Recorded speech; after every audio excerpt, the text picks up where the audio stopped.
Assalamualaikum warahmatullahi wabarakatuh.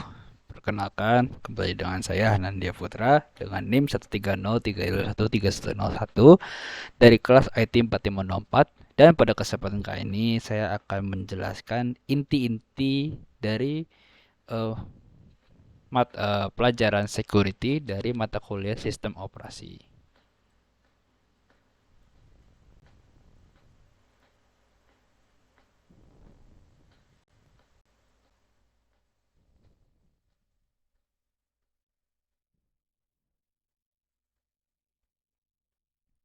Ya, pembahasan pertama adalah pengertian dari keamanan komputer, di mana pengertiannya adalah keamanan yang dibutuhkan untuk informasi sistem otomatis yang bertujuan untuk mendapatkan objektif untuk menyimpan integritas kesediaan dan keamanan dari informasi resource system.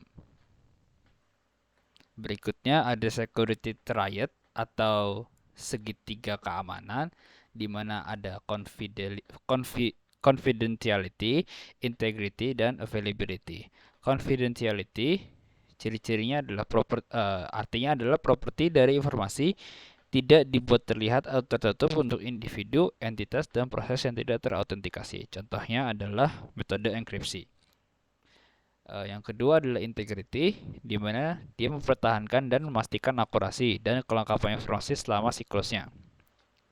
Informasi tidak dapat dimodifikasi pada keadaan yang tidak terdeteksi atau tidak terautentikasi. Contohnya adalah hashing. Yang ketiga adalah availability, di mana dia memastikan sistem bekerja secara baik dan servis tidak tertahan untuk user yang terautentikasi.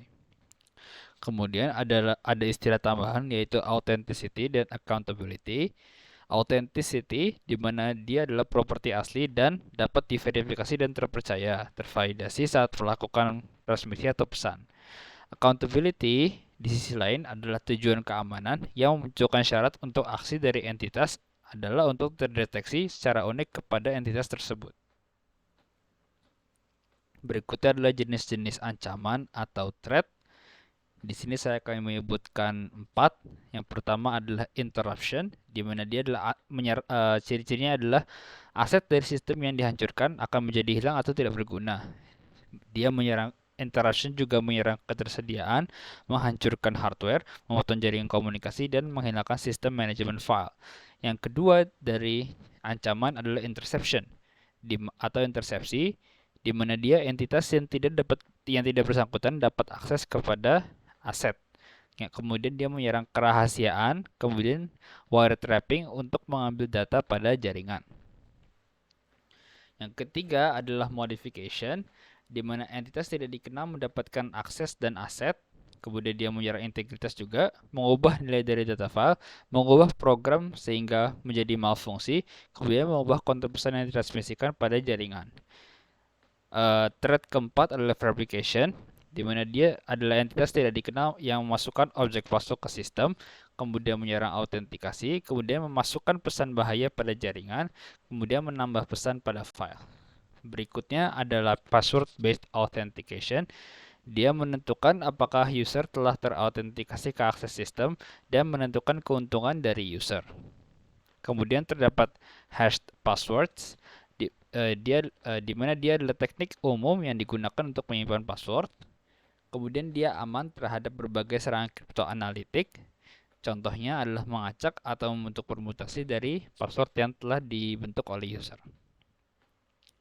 Berikutnya ada token based authentication, di mana dia itu objek yang user miliki yang bertujuan untuk autentikasi user yang disebut sebagai token. Contohnya adalah kartu memori. Berikutnya adalah cryptographic hash function, merupakan kelas spesial dari hash function yang memiliki ciri-ciri tertentu yang membuatnya cocok untuk kriptografi. Contohnya adalah MD5, SHA1, SHA2, SHA3, kemudian Black2. Berikutnya adalah kriptografi, di mana dia menggunakan algoritma seperti DSA, RSA, Elliptic Curve Cryptography, dan Diffie-Hellman Key Exchange. Contohnya adalah Twofish, Serpent, AES, Glowfish, 3DES, dan Source Cipher. Berikutnya ada access control model. Ada beberapa contoh, di sini saya sebutkan 4. Yang pertama adalah attribute based access control, di mana dia merupakan access control di mana akses akan diberikan kepada user melalui ketentuan tertentu yang memperuntukkan atribut user. Yang kedua adalah discretionary access control atau DAC, di mana pemilik dari data menentukan siapa yang dapat mengakses resource tertentu. Berikutnya ada Organization Based Access Control atau ORBAC, di mana model ini memperbolehkan ketentuan dari pembuat untuk mendefinisikan ketentuan keamanan secara bebas. Yang keempat ada Identity Based Access Control atau IBAC, di mana menggunakan jaringan ini, admin dapat lebih efektif mengurus aktivitas dan akses. Mungkin ini yang dapat saya sampaikan pada presentasi kali ini. Apabila ada kekurangan saya mohon maaf. Saya pamit undur diri. Wassalamualaikum warahmatullahi wabarakatuh. Selamat malam Ibu.